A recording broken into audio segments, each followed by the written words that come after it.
Abnormal battery power control module parallel communication for the residential ESS. When the management system reports alarm 3012.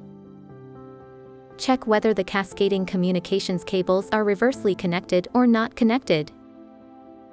Log into the Fusion Solar app or Fusion Solar Smart PVMS to view the alarm details.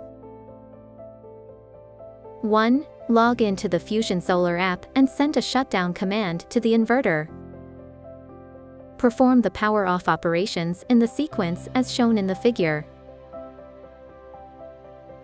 2. Check that the communications cables are correctly connected between the power control modules of the ESS parallel system. 3. Use an extension cable to connect the communications port of the ESS parallel system to the communications port of the inverter. Use the multimeter to check the connection between the communications port of the ESS parallel system and the inverter communications terminal. If the measured resistance is less than 0.5 ohm, the cable connection is correct. 4. After ensuring that the cable connection is correct, power on the system in the specified sequence and check whether the alarm is cleared. 5. If the alarm persists, contact Huawei technical support.